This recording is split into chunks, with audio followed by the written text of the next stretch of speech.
everybody, and welcome to the Rupa Subramanya Show. I'm Rupa Subramanya.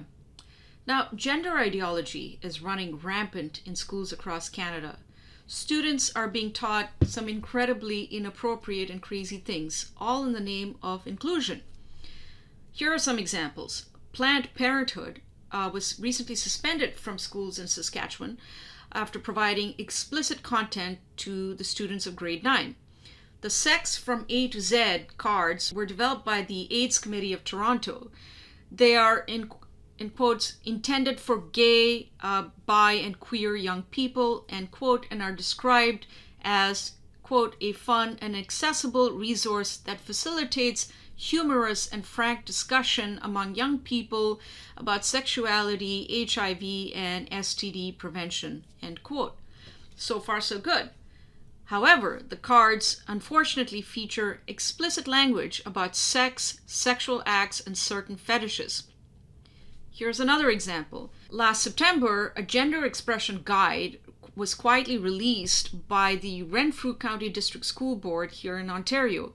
It instructs teachers to not disclose the gender identity kids identify with to parents and guardians, regardless of age, if requested to do so by the child. Now, for the longest time, conservative politicians have avoided the issue of gender ideology out of fear of being accused of being transphobic. But parents and concerned Canadians all over the country are finally pushing back, forcing many politicians to stand up for parental rights and against gender ideology in Canada's schools.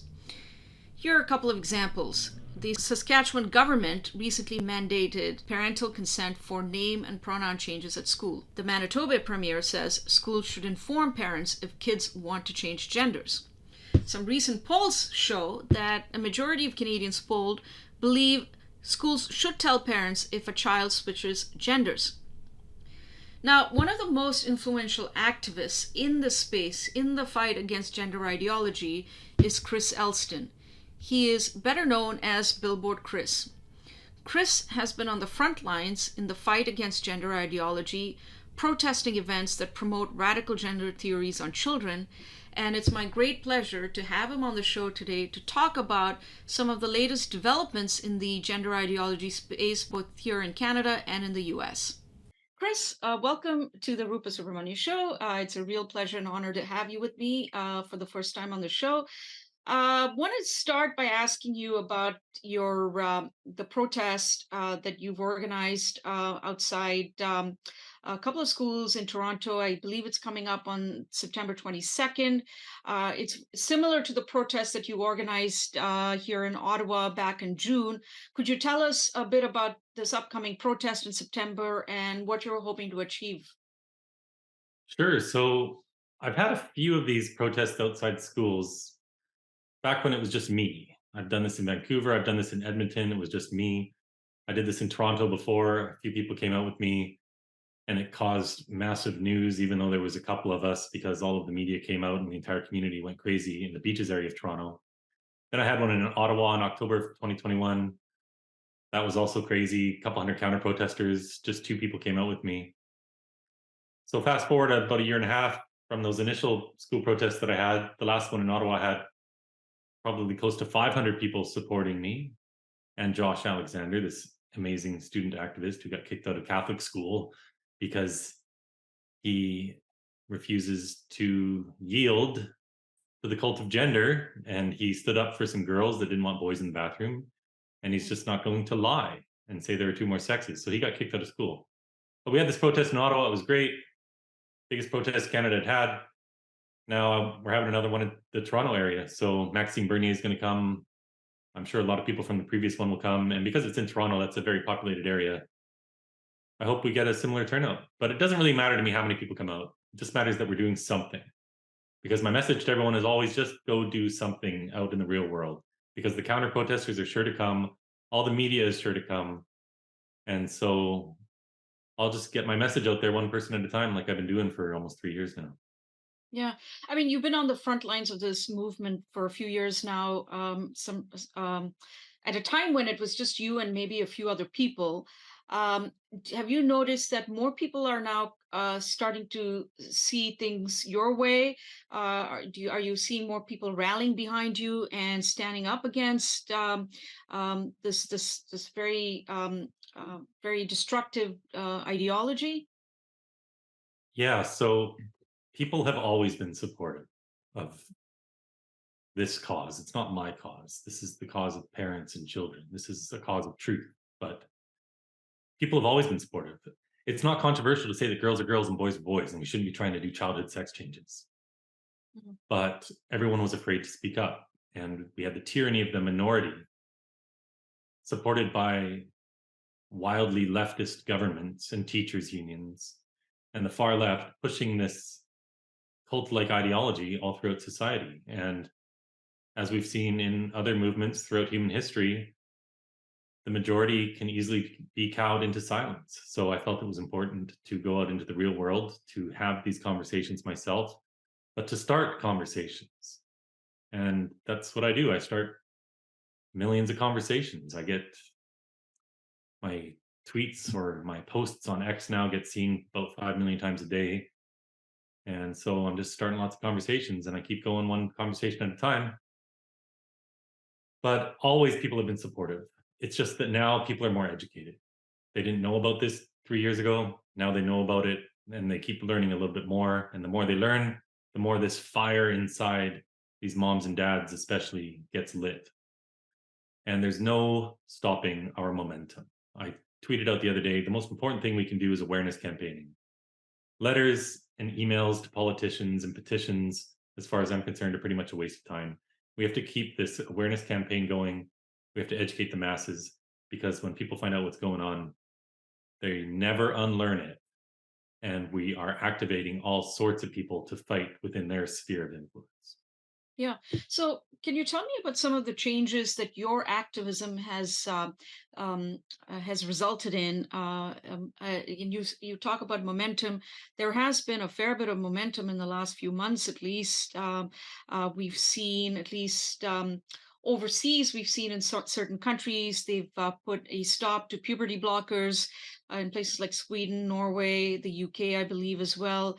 Um, and then most recently here in Canada, the Saskatchewan government, I believe, said that parents need to be informed if their kids at schools are,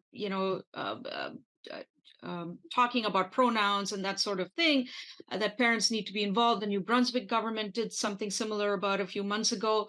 I feel like these are tangible results that one is seeing, even in a place like Canada where things are very slow to happen.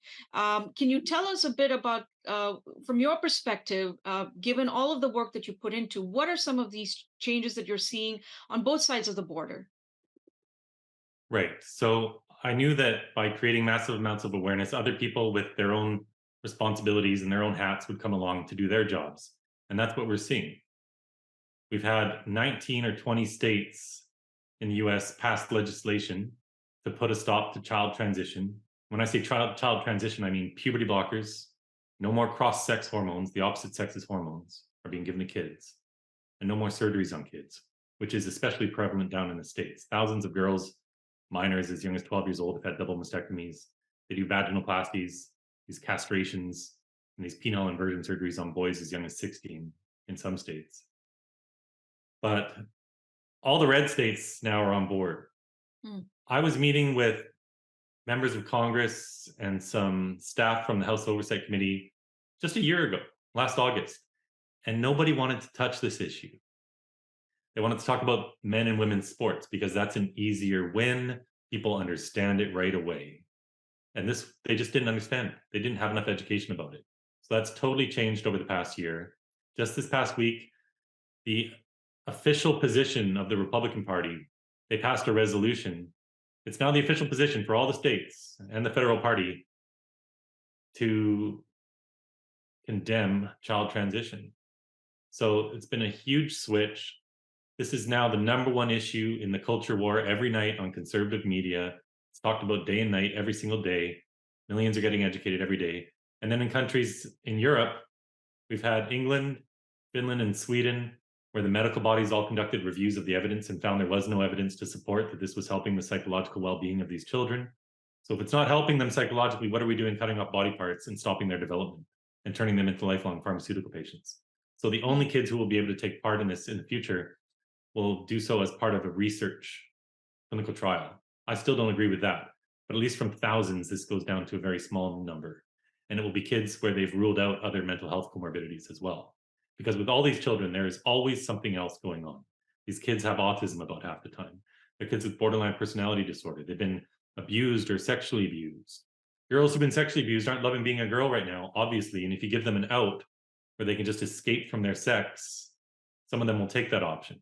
These are kids with eating disorders. They're kids who are cutting. They're coming straight from the psychiatric unit of children's hospitals. And now they're being taught that gender is the source of all their problems because they were born in the wrong body. This is extraordinarily abusive psychologically to tell a child that they were born wrong. And so that brings us to this other thing you just mentioned, pronouns in schools, what we call social transition. Social transition, more accurately, we should call this a psychological intervention, is when a child takes on a new name and new pronouns. And they're doing this at school because they're being indoctrinated in school. And it has been the position of every single Ministry of Education across Canada to hide from parents that their own child has a new name, that their own girl is being called a boy. And so whenever I give these talks, I want people to think about this for a minute. What message are you sending a child? Are you sending a little girl when you call her he, him? The message you're sending is that she was born wrong, that she needs to be something that she's not, that she needs to be a boy to find true happiness. Mm. What kind of abusive nonsense is that? The message we should be sending all of these kids is that they're beautiful just as they are, no drugs or scalpels needed. Yet this teaches them they were born wrong, and they'll only find true happiness if they block their physical development, go on the opposite sex's hormones, and get body parts cut off. These girls, and it is primarily girls who are affected by this now, it's about 3-1, but I don't want to ignore the boys because that's rising too. But these girls, after they've been on after they've been on testosterone for 4 or 5 years, they have to get hysterectomies because it causes vaginal and uterine atrophy. They're also getting what's called a bilateral oophorectomy, where they cut out their ovaries. Now they can never produce estrogen for the rest of their life. We're sending teenage girls into menopause and calling this a loving thing to do, reducing their quality of life, reducing their lifespan, early onset osteoporosis, early onset dementia, problems with their liver, early diabetes. We don't know what the lack of their own hormones are doing to their cognitive development, but a study that was done on sheep showed that these sheep suffered cognitively when they were given this drug. The drug that's given to these kids, normally it's called Lupron. The technical term for these drugs, they're called gonadotropin releasing hormone agonists. Mm. And this drug stops the pituitary gland from releasing luteinizing hormone and follicle stimulating hormone, which in turn trigger estrogen in girls, testosterone in boys. This drug takes that down to 0. So the idea is they want to keep these kids looking neutral so that they can pass better as the opposite sex. And the real goal for these kids is always to go on the opposite sex hormones. So when these activists talk about this, they say that puberty blockers are fully reversible. And the sales pitch is that it just buys the child time to explore their gender identity. It's total nonsense. We know from various gender clinics that 98% of the kids who start on puberty blockers go on to cross-sex hormones. So that's really what they're signing up for. And then they're suffering irreversible harm. And then they end up going on to the surgeries, either as children or as 18-year-olds, 19-year-olds. Sometimes they have to wait that long. It depends what jurisdiction you're in. But we know from historical studies into real gender dysphoria that started from a young age that 80 to 90% of these kids just grew out of it. The cure for gender dysphoria in almost all cases is puberty. Now we blocked the cure. The cure is time. Now we say, oh, these kids are going to kill themselves if they don't transition. And these children are being indoctrinated to believe that as well. And they tell the parents that you can have a live daughter or a dead son. So the whole thing is just manipulative garbage. It's all based on a lie. And we need to get back to the true body positive message. And parents understand this. So this upsurge in parents, and there's that march called the Million Person March going on September 20th, 2 days before the protest I'm holding. I hope tons of people come out all across Canada I hope they pull their kids from school to send a message because most teachers aren't on board with this either. But they've been silenced because the unions all push this. So we just got to get brave. And Mm. thank you for letting me rant for a few minutes. No, but rant away.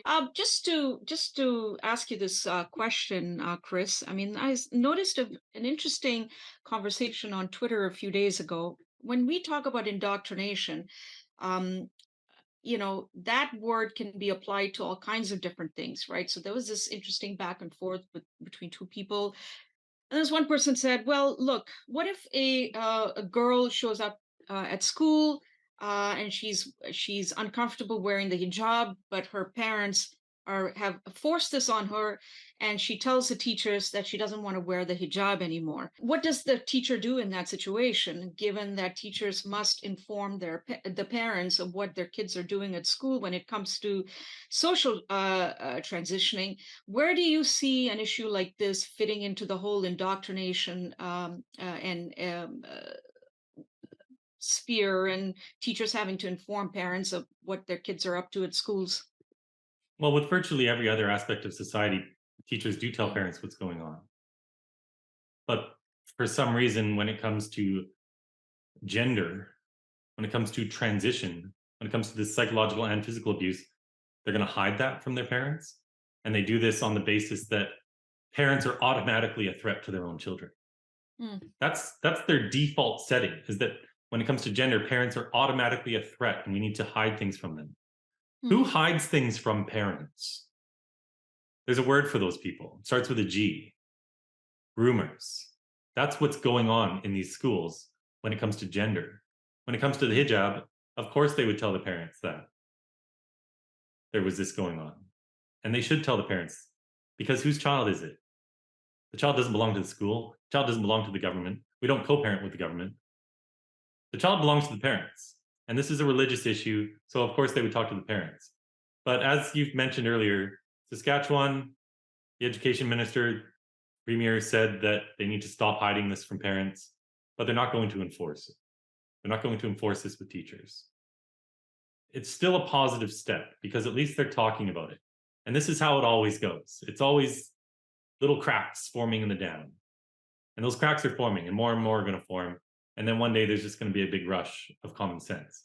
yeah. But New Brunswick did the same thing. Yet when the New Brunswick conservative premier said that they need to stop hiding a child's social transition from parents, a bunch of his own cabinet members revolted. Yeah. These are supposed to be conservatives. Canada is such a Yeah. joke when it comes to conservatism. We don't have a conservative party. And I'm sure I've ticked off all sorts of members of parliament in the Conservative Party, but they deserve it. Yeah. Their job is to hold those accountable. Their job is to be opposition to Justin Trudeau and all of his insanity. If they don't provide any opposition, and they haven't been, who holds the Conservative Party accountable? Somebody has to. So I do it. And I get all these voters saying, well, he's better than Trudeau. Well, yes. My pet cat would be better than Trudeau at running the country. But we still need to hold these people accountable. And now all these parents are learning what's going on. The Muslim community in particular is rising up. They're not as afraid as the Christian community. The left doesn't know what to do with them. We saw Trudeau trying to gaslight this Muslim man, saying that he was Mm, basically falling for propaganda from right-wing Americans, as though he doesn't have a brain in his head and can't think for himself. Totally insulting to the Muslim community. But they're not okay with this at all, obviously. mm. And so they're speaking up and they're going to keep speaking up more and more, and we're going to win this battle. Well, so on that, I've written about this quite extensively. One of the things that concerns me is bringing religion into the whole opposition to gender ideology.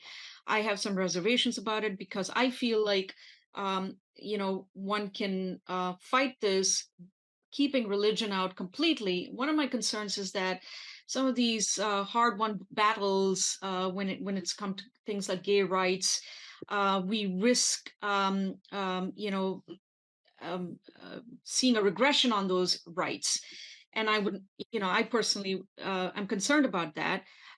You're someone who's approached this, just from a strictly scientific, common sense approach to your activism is rooted in that.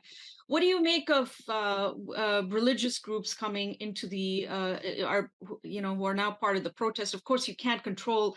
There are all kinds of groups that are going to attach themselves to a mass movement, but increasingly we're seeing religious communities come to the fore, opposing gender ideology, but sometimes even opposing homosexuality. And Right. what do you? Does that concern you? It's just not it's not effective. You're losing a bunch of people. Mm, And the truth is that when you look at all the studies into gender dysphoria before we started giving kids puberty blockers, yeah. that as I mentioned before, 80 to 90% of these kids grew out of it. The most recent study that was done before puberty blockers followed 139 boys from the age of 4 or 5 all the way into their 20s. 87.8% grew out of it, but 63.6% grew up to be gay. Mm, And all of the academic studies show this. These are kids who would grow up to be gay, who don't conform to stereotypes associated with their sex. Now these same kids today are being told, "Oh, that's you're really trans." So these boys who would grow up to be gay men are told, "Oh no, you're really a girl on the inside." And so it's harming that community a lot. And that's just the truth. That's the fact.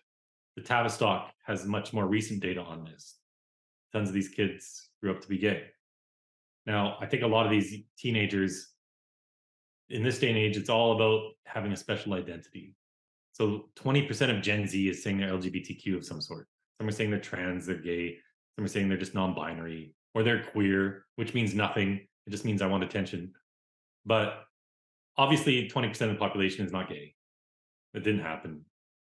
This is just because they're getting attention and they have this special label now, and it's not cool to be what they call cis or heterosexual anymore. It's cool to have some sort of identity. But I don't think it helps our cause at all when people are against homosexuality. However, people have freedom of religion. And if that's the way their religion sees things, well, they're free to have those beliefs. I don't think we are mm, going to roll back any of those protections that have been done. But I do think these TQ organizations, which call themselves LGBTQ organizations, they're really just TQ organizations. They've shot themselves in the foot and they are hurting gay people as well. Because when gay rights were won, they don't just close the doors and say, "Yay, we achieved our objectives, everybody." They need to keep donations flowing. They need to keep everyone employed. So the new objective became trans rights. And they've tried to equate these as being the same thing. And mm. they're not related at all. This is hurting the gay community, this whole trans business. And there's no such thing as a transgender child. Nobody can define it. Yeah. Nobody can tell you what it means for a girl to be a boy because it doesn't exist. It means nothing. This is a label that some adults have taken on when they've modified their body in order to try to deal with a mental distress. But that's all this is. This is a body modification cult that has now affected hundreds of thousands of kids across North America who have come to believe that there's something wrong with them just because they're a little bit different or they're struggling in life. It's nonsense. It's abusive. And we need to get back to reality. There's just boys and girls. Yeah. And so that's what everyone's sole focus should be. Of course, they're free to express their religious views however they want, but you're not going to win many battles if you're anti-gay. Yeah. You've been very critical of conservative politicians in Canada, as have I. I've written about this as well. For not doing enough about gender ideology, but we have heard some recent statements. I think from the Minister of Education here in Ontario, Stephen Lecce, emphasized the importance of parental rights. Saskatchewan, which I referenced earlier, in the New Brunswick government. You think that is enough? What exactly do you want them to say or do when it comes to this issue? Ultimately, what needs to happen is there should be no gender identity teachings in schools, period, K to 12. Florida's already done this. They passed legislation for K to 3, and then the Board of Education followed up banning it from K to 12. And they shouldn't be teaching sexual orientation either. There should just be basic sex education, the facts about puberty at whatever age is appropriate. But they shouldn't be teaching sexual orientation or gender identity at all. And if a child is taking on a new name and pronouns at school, parents have to know about that. And we shouldn't be compelled to go along with these pronouns either. Because if I was a teacher, there ain't no way you're going to get me to lie to this little girl or boy. I'm not going to call a girl a boy. I'm not going to be that abusive person who goes along with this. Because every time you affirm that, you are affirming a lie and you are reaffirming this message that there's something wrong with them. And these kids throughout the course of the school year are now getting called by these wrong pronouns thousands of times. It's just making this belief even stronger. And now they think, well, I was born wrong, so now I've got to change my body. And it's all a lie. And so teachers shouldn't be compelled to go along with this either. And they should just never be teaching it. And then this would start to go away. But we got to get the truth out there. And we are. So that's the good Mm. news. That's the big white pill, is we're winning spectacularly on many fronts. And we're just going to keep winning and we're going to keep educating people. Yeah.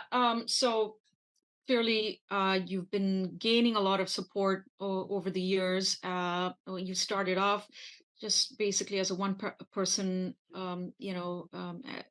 operation, but now you have thousands of people are rallying behind you everywhere you go. What about? I've seen at one of the protests that I was with, I saw how you were attacked. Do you think that the violence has increased as well?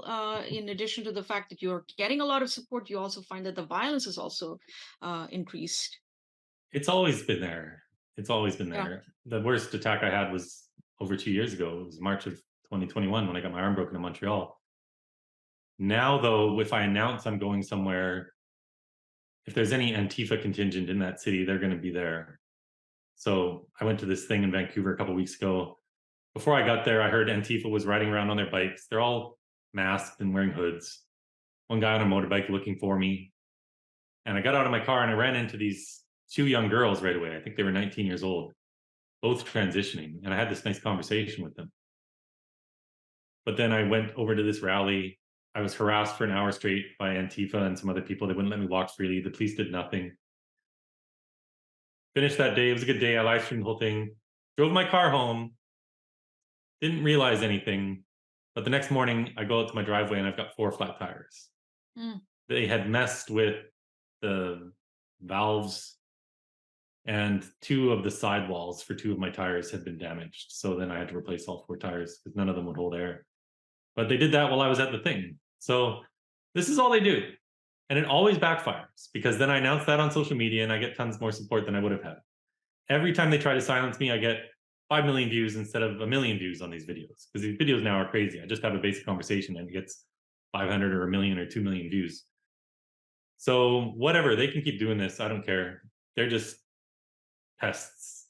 They don't really Mm. bother me. All they're doing is helping me. So it is what it is. But we have to stop being afraid of these people because they're nothing. Yeah, no, that's very commendable, and I have seen you just take it in your stride. But are there moments when you worry about your own safety, your own personal safety, and the safety of your family? Because you're literally in the trenches, you're there fighting, and I do wonder if this is something that you worry about at the back of your mind. You're thinking about the safety of your family or your own safety, for that matter. Nothing's happened at my house, and that would be really dumb of people to do that. Let me just say Mm. that, and I will catch them. But I was thinking about this the other day. I think the only time I've ever had a little bit of worry was in the midst of this attack in Montreal because I didn't know what the heck was happening. I was being suddenly hit from all sides. I had no idea this was coming until I was being punched in the face. And I was being hit and pushed from all sides. I didn't know how many people there were. I took a really big shot to the back of my head, which kind of left a dent at the base of my skull. But there was a split second in there, and time almost slows down in those moments. But even then, I wasn't going to run from these guys. I pulled up my phone. They stomped on my body cam in the middle of the street, so I pulled up my phone to film them for police. And that's when this guy picked up this traffic cone and swung it at my head 4 times, which I blocked each time, doing my best Karate Kid impression, wax off or wax on, whatever it is. But that traffic cone broke my arm, which I didn't even know at the time. I knew it hurt a little bit, but you have so much adrenaline running in those situations. And then, of course, police did nothing. But no, I don't know. I guess I'm just wired a certain way. These guys don't really bother me that much. I think they're all Uh, do me a favor, to be honest with you. So Yeah. I guess in the States, I went to Portland State. I was a little more careful there. Mm, That's the one time I mm, was careful. I went in the morning. I didn't announce when I was going because we went to Portland State University with Peter Boghossian, the professor who got run out of there, and this big YouTuber from California named James Kluge. And so we paid for some security that day because Portland is one city you need to worry about a little. okay. But even then, Why there's is only so that? much security can do. Oh, Portland's the worst I city mean, in just the North as America for far as, violence, and police don't do okay. anything. They have orders to Yeah. stand down. They're not going to respond if you're getting attacked. And yeah, Antifa will hurt you there. But you go there in the morning, they're not even awake yet. So Okay. Okay. Canada recently issued a travel advisory to the US, warning that some states have enacted laws that might affect your visit. We give these kinds of advisories to travel to authoritarian regimes, for example, um, but we haven't actually seen any such advisory for places like Iran or Afghanistan or a whole host of other countries that criminalize homosexuality. What do you make of this? Sounds like a cheap political stunt by the Trudeau Liberals. What's your take on that? that's all it is. This is just classic Trudeau virtue signaling. That's all he does. Every single press conference this man ever has, he's talking about how victimized some group is and how terrible some other people are. All he does is drive division in this country. He's got to go. The conservatives need to step up. And the problem with the Conservative Party, I'll tell you some inside info, is if Pierre Poilievre speaks out against this, he'll have a revolt from his own party members because a bunch of them are on board with pushing this trans stuff on kids. His deputy, Melissa Lantsman, when Bill C4 passed, now Bill C4 is this bill which makes it a criminal offense to help a girl feel comfortable as a girl or to help a boy feel comfortable as a boy. It's totally fine to indoctrinate your little girl into believing she's a boy and she needs to cut her breasts off and go on testosterone and become a lifelong pharmaceutical patient. That's apparently loving and kind. But if you reject that and don't want to transition your child and want to help them feel comfortable with their own skin, that's now called conversion therapy. And you can go to jail for 5 years. This bill was originally presented as Bill C6. Poilievre voted for it on all three rounds of voting. Even on the third round of voting, when 62 conservatives, I think it was, voted against it, Poilievre voted for it. Trudeau called an election, so the bill didn't go through in time. The bill came back as Bill C4. They just waved it through unanimously. And none of them will speak out against this. Melissa Lantsman said on camera that this was one of the greatest days for her ever politically when they passed the bill. They were crying and dancing and hugging in the aisles. So you've got all these conservatives like Erin O'Toole and what's the one out of Calgary? I forget her name. But they're all celebrating this transitioning of children. So if Poilievre speaks up about it, he's got a problem within his own ranks. But guess what? We're not going to give him a choice because he can't ignore 90% of parents and he can't ignore all the liberal voters who also want to know when their child has a new name and pronouns at school. 84% of Canadians say that parents should know about this. Hmm. Of the other 16%, most of them don't even know what they're talking about when they get these polls, when they get a phone call or a text or they do this online poll, however they're doing it. If you talk to those other 16%, you'll be able to switch a bunch of them around to common sense right away.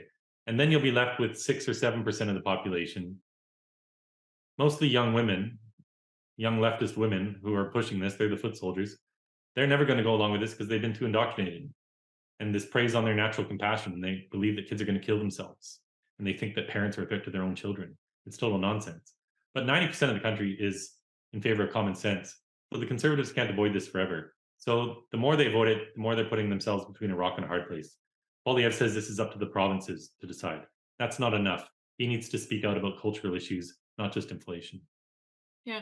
Why do you think the medical community in the UK, Sweden, Norway, and all of these other countries, which have reversed some of these things on gender, on puberty blockers, and so on?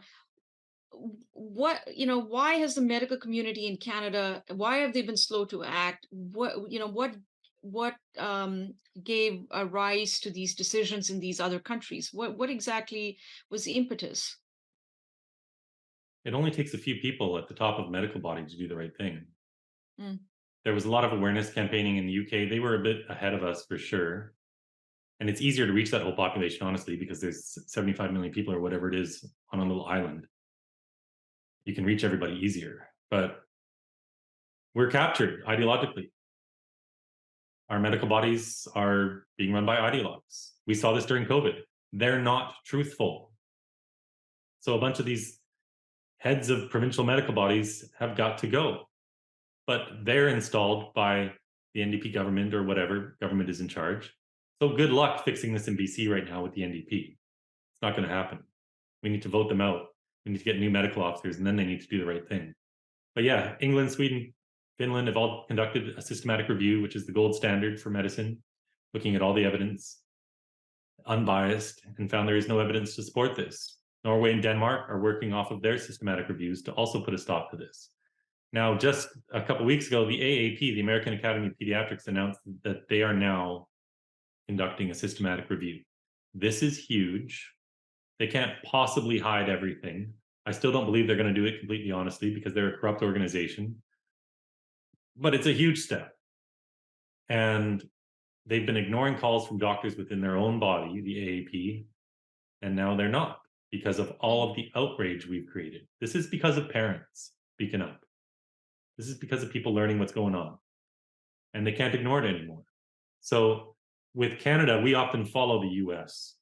So when the AAP fixes this, and the AMA, American Medical Association, and the Endocrine Society, where the president just received letters from top medical officials from I think 15 different countries, something like that, in Europe. They all wrote to the president of the Endocrine Society telling him that he was lying because he's saying things that go contrary to their own findings previously. mhm. But he's a liar. And so they were calling him out on it. And so these medical scandals, like the lobotomy 2.0, is what we're going through right now. It can only last for so long. What's going on is a lobotomy for the endocrine system, but we're doing this to kids, and we're doing this to far more kids than were ever affected by lobotomies. So this is a far worse scandal. But hey, we just keep getting the truth out there, and the truth spreads for free. Propaganda requires millions of dollars to spread, but the truth spreads for free, and we're going to keep spreading it. Well, let's hope the medical community here in Canada wakes up sooner rather than later. Final question for you, Chris. What's on the agenda for you for the coming months? What should we be looking out for in terms of what you're going to be up to? I know we talked about your protest coming up in Toronto, but tell us what else you're going to be up to. Yeah, I'm super excited. So I'll be in Washington State just for a couple of days pretty Mm, soon. Next big thing is the protest September 22 in Toronto. Then I fly out the next morning to Baltimore. I've got some events on the weekend there. And then I have another protest in Montgomery County, Maryland, on the 26th of September. That night, I have a town hall with several community leaders and Moms for Liberty, and it's going to be televised. It's going to be big. So that's another big event. And what I'm extremely excited about going forward for the entire year, for who knows how long, is I'm now working with the Leadership Institute, which a lot of people haven't heard of, but it's a really large and old and successful conservative organization in the States. And for the longest time, they've been training people. They train them how to run for politics and to win. There's a new division run out of Sarasota, Florida, by my friend Bridget Ziegler. And they are training people how to run for school board all across the country and how to win mm, so that they can flip these school boards from liberal to conservative, because that's the only way we're going to fix a lot of this stuff. A lot of people rely on the prime minister or the president to be some savior. That's not how it works. Change happens at the grassroots level. And what we need to do in Canada is get people running for school board, but they don't really know how to do it successfully. So we're going to need to start an organization up here to do that same sort of thing. But I'm going to be touring the US with the Leadership Institute, speaking at universities. And instead of me just hanging out uninvited on a university campus, the Leadership Institute has campus reform groups at all these universities all across the country. So they'll be inviting me in for formal events where I speak. And this will start these mini riots on campus, which generates this whole media circuit, the whole media cycle, and generates millions of views. So it's going to be a huge year. And I'm going to be in London at the end of October, and I'm invited to Jordan Peterson's conference that he's having there, October 30th to November 1st. I'm going to go over to Ireland for a few days because they have this hate speech bill that needs some more exposure. And last time I was in Ireland, it was pretty easy to generate national news just hanging out on the busiest road in Dublin there. Some police got involved and embarrassed themselves, and I got, I think, 6 million views plus national news. So I'm going to go back there and help them out with their hate speech bill. But really, I'm just most of the time going to be traveling around Canada and the US and doing what I do, having one conversation at a time, often just out on the streets. I'm never going to stop doing that. Well, good for you, Chris, and I wish you all the best. And I really enjoyed this conversation with you, and so glad that you could make it. And I hope to see you again soon. And yeah, good luck with everything. Thank you, Rupa. I hope I see you on the 22nd, Toronto. Um, I hope no, actually, I unfortunately I won't be Ah, in Toronto, but it's 7 hours away or 6 hours away by car, and I don't know. I'll try my best, but try your best. I'll send an Uber. Thanks for having me, Rupa. yeah, no worries. Thanks, Chris. Thank you. Okay, Thanks so bye. much. Yeah, bye.